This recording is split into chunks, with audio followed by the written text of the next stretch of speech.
All right, everyone, ready for another deep dive. Today we're tackling something you probably haven't thought much about, Yeah, I'd agree with that. but we use every day. Definitely use it every day. Paper. It's everywhere. Yeah, paper. I know what you're thinking, right? Sounds boring, but trust me on this one. It gets pretty amazing when you see how it's made on a huge scale like we are today.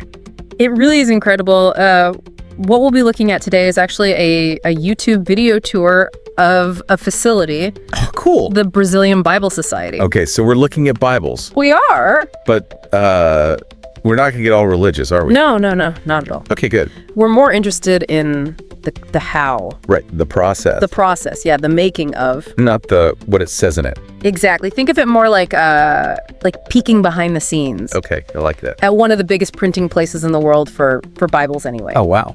It's mind-boggling, really, the sheer scale of it. Yeah, how many do they print? Millions each year. Millions of Bibles and New Testaments. It's like imagine printing the entire internet Oh, wow. twice. That's a lot of paper. It is a lot of paper. So, who are all these Bibles for? I mean, who's reading all of them? Well, they go out to over 100 countries, Really? all different languages, Spanish, English, French, even Yoruba, Yoruba. which is spoken in some African countries. I've never even heard of that. Yeah, it's fascinating. And the facility runs 24/7. Really never stops. Huge staff, Yeah. just churning these things out. I bet it's loud. Oh, it's incredibly loud. You can barely hear yourself think. So how many are they making every day then?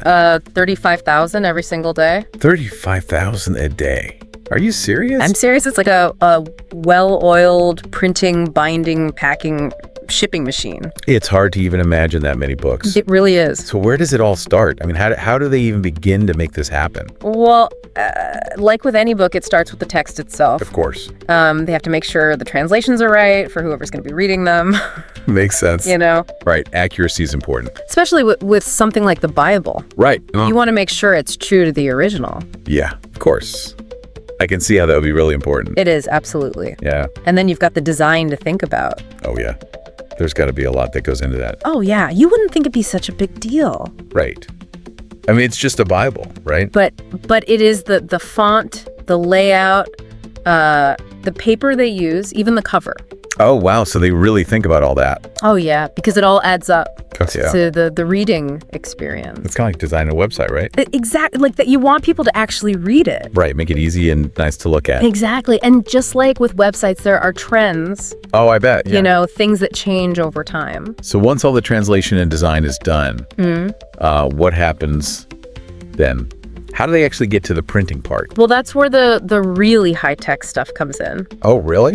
They use a process called photolithography to create the plates. Just Photolithography, it's a mouthful. Yeah. But it's pretty amazing. Imagine shining a light through a stencil Okay. onto a metal plate. Metal plate. Yeah, and the light actually creates this chemical reaction Oh, wow. that etches the page onto the plate. So it's like a giant stamp. Pretty much, yeah. Wow. And each plate can print 64 pages. 64 pages. 32 on each side. That's pretty efficient. It is, but they have to be careful with these plates. They're very sensitive. Oh, so what do? They keep the entire printing room bathed in yellow light. Yellow light. It's the only color that won't mess up the plates. Really? Yeah, so it's a pretty wild sight. You walk in there, it's just yellow everywhere. That's so strange. It is, and then every single plate is checked for errors. Wow.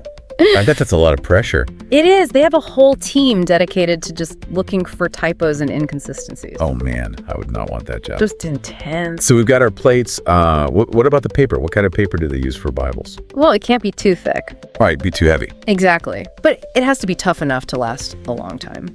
Yeah, makes sense. So what do they use? It's kind of like a high-quality dictionary paper. Okay. Thin but strong. They get it from Europe and the U.S. And they must go through tons of it. Oh, yeah. Each roll of this paper weighs over 1,000 pounds. 1,000 pounds. Yeah, about the same as a grand piano. A grand piano of paper. It's a lot of paper. That's incredible. So With all that paper, I mean, have they thought about the environment, all those trees? Oh, yeah, for sure. It's something they're very aware of. They really emphasize sustainability, sustainable sourcing, and they've got a big recycling program. I was going to say they must recycle a lot. They do, and they even have a special system for getting rid of paper dust. Paper dust? Yeah, from the printing so that the air is clean for the workers. Well, that's really thoughtful. It is. They're really trying to minimize their impact. That's great to hear. Yeah. So now we've got plates and paper and a fancy yellow room. This is where the giant printing machines come in. This is it. This is where it gets loud. Okay. They've got these huge European printing machines. I bet those are impressive. They can churn out 15,000 Bible sections every hour. 15,000 an hour. It's amazing. Wow. Yeah. So how do they put all those sections together? Is that all done by hand? No, it's all incredibly precise and efficient. The machines collate them, sew them together, trim the edges, and then attach the cover. Like a well-oiled machine? Exactly. It's quite a sight to see. I bet it is. So is everything done by machines then? Well, mostly, but there's still a human element, especially for the luxury editions. Luxury editions. What are those? Think leather-bound, hand-stitched, gilt-edged Bibles. Wow, fancy. They're really like works of art. Each one takes a level of craftsmanship you just can't get with a machine. I bet that's really something to see. It is. They take a lot of pride in their work. That's cool. I like that. So it's like this high-tech process, but with that human touch. Exactly. It's a nice balance. That's really neat. And, they also produce Braille Bibles, which is a whole other level of dedication and complexity. Braille Bibles, that's amazing. It is. It shows you how committed they are to making the Bible accessible to everyone. Yeah, that's really great to hear. So how does that work? How do they make Braille Bibles? Well, they were actually pioneers in this area. The Brazilian Bible Society started making Braille Bibles back in 2002. Wow. They use these special Norwegian machines. Really? Yeah, that emboss the text onto thick paper so you can read it by touch. Oh, wow. I never thought about how they would do that. It's quite a process. So how many of the Braille ones can they make? Well, it's a bit slower than the regular printing, but they can still make 5 complete Braille Bibles every day. 5 a day. Yeah, and each Braille Bible is 38 volumes. 38 volumes. Yeah, they're huge. When you stack them all up, it's almost 5 feet tall. 5 feet tall for one Bible. For one Braille Bible, yeah. That's incredible. So what happens to all these Bibles then, the regular ones, the fancy ones, the Braille ones? Where do they go? Well, they're all packed up carefully into boxes, Yeah. ready to be shipped all over the world to bookstores, churches, individuals, everywhere. It's amazing to think about all that work that goes into it just to get a Bible from a computer file to someone's hands. It really is a journey. And the fact that it's happening on such a huge scale, reaching people all over the globe, Yeah. it's kind of mind-blowing. It really speaks to the power of the written word, doesn't it?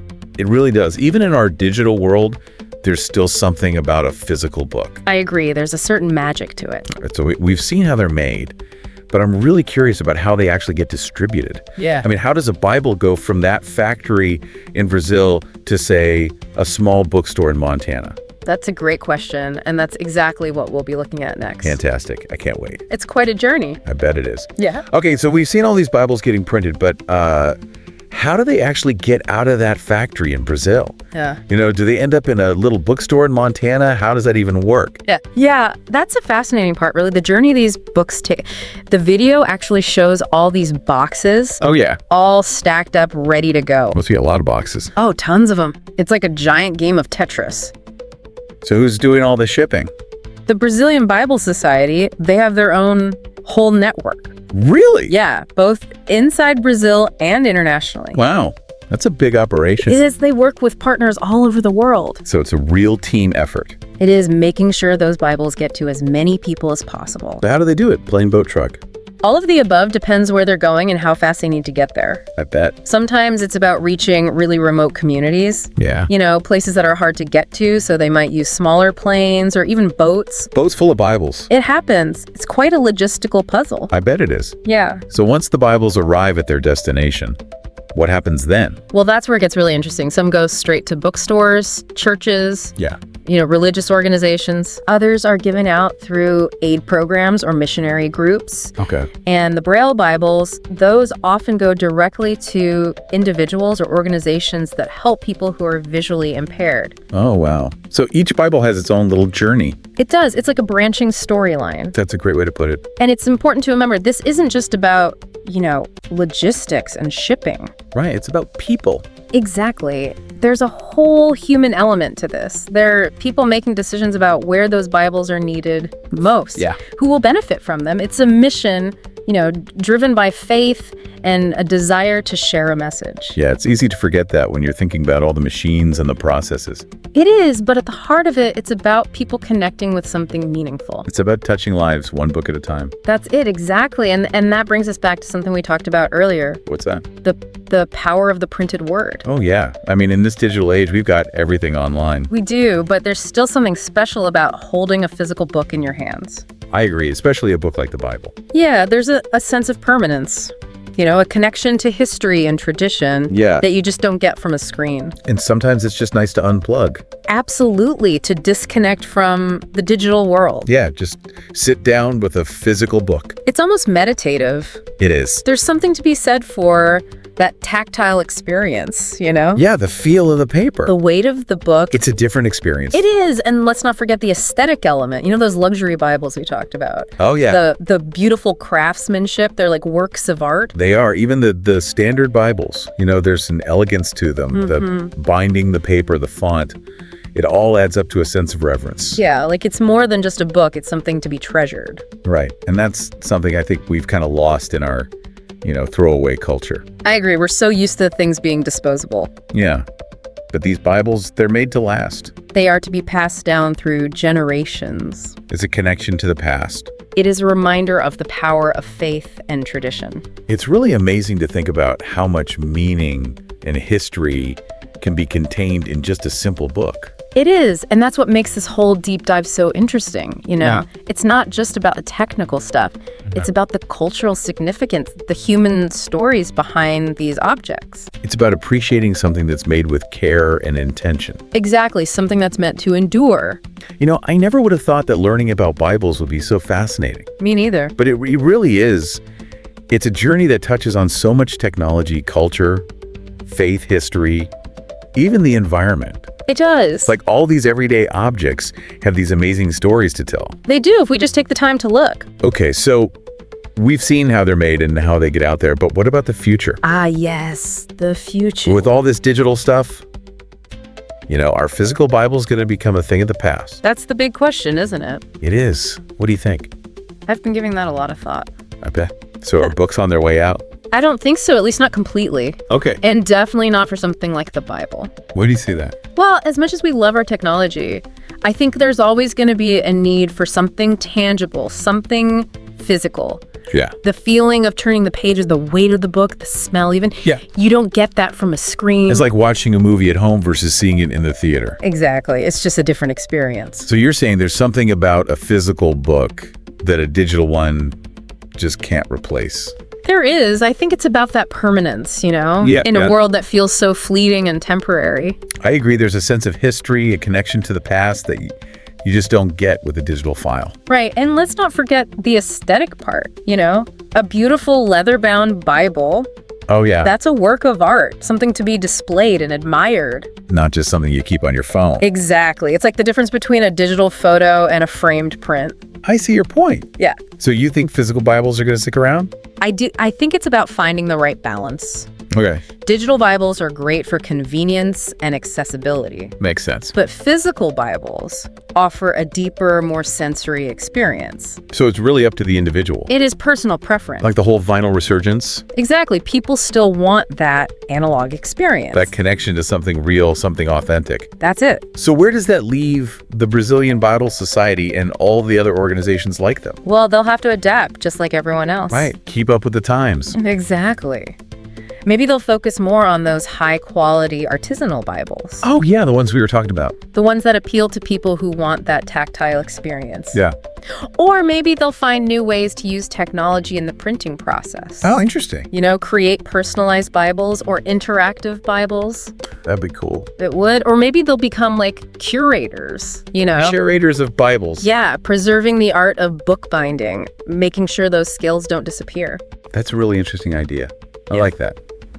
It's about honoring the past while embracing the future. It is, and I think the Brazilian Bible Society is in a good position to do that. Yeah, they seem to really care about quality and accessibility and innovation. They do, and it's amazing to think about all they've accomplished. It's not just the sheer number of Bibles they've produced, but the impact they've had. Yeah, they've touched so many lives with their work. It's really inspiring to see. It is. It makes you think about the ripple effect. Ripple effect. Yeah, each one of those Bibles has the potential to change someone's life. Wow. Whether it's a standard edition, a luxury Bible, or Braille Bible. It's like a chain reaction of inspiration and hope. It is, and it all starts with a simple book. Pretty remarkable when you think about it. It is. So before we move on to our final thoughts, anything else you want to add about this whole process? You know, as we've been talking, I've been thinking about something. What's that? We've talked a lot about the technology, the logistics, Right. but what really strikes me is the human element. The human element. Yeah, think about all the people involved. Oh, yeah? The translators, the designers, the printers, the binders, the distributors. Right, all the people we talked about. Every step of the way, there are people putting their heart and soul into making these Bibles. It's easy to forget that. It is, but it's true. Every single Bible represents so much human effort and skill and passion. Faith. And faith. It's really something to celebrate. It is. It shows that even in our automated world, human touch still matters. It does, and I think that's a perfect lead-in to our final thoughts for this deep dive. I can't wait to hear them. So after seeing this whole journey, from the digital text to this incredible global distribution, what's the big takeaway here? What should we be thinking about? Well, I keep coming back to the idea that objects can tell stories. We think of books as just words on a page. Yeah. But each one of these Bibles represents this huge network of human effort. It's like a hidden history. It is a journey from creation to, someone holding it in their hands. It's like a whole world we don't even see. Exactly, and I think there's something really powerful in taking the time to appreciate those stories. I like that. It connects us to the people who made these things, to the history behind them. Yeah, it's like a reminder that we're all connected. We are. It's a vast web, I like that. A vast web. And I think that's especially important now when the world feels so divided. Yeah, it can feel that way sometimes. It can recognizing these shared stories, these objects that we use every day. Yeah. It can help us remember that connection, Our shared humanity. Exactly. So the next time you pick up a book or put on a shirt or even eat a meal, Okay. think about the journey it took to get to you. Wow. Yeah, I never thought about it like that. The whole new perspective. It is. It's like looking beyond the surface. It is appreciating the stories that are all around us. That's a great way to put it. And I think that's a pretty good place to wrap things up. Yeah, I agree. Thanks for taking us on this incredible journey, into the world of Bible production. It was my pleasure. We hope you learned something new and maybe even found a new appreciation for the everyday objects in your life. And the stories behind them. Exactly. Until next time, keep exploring, keep questioning, and keep diving deep.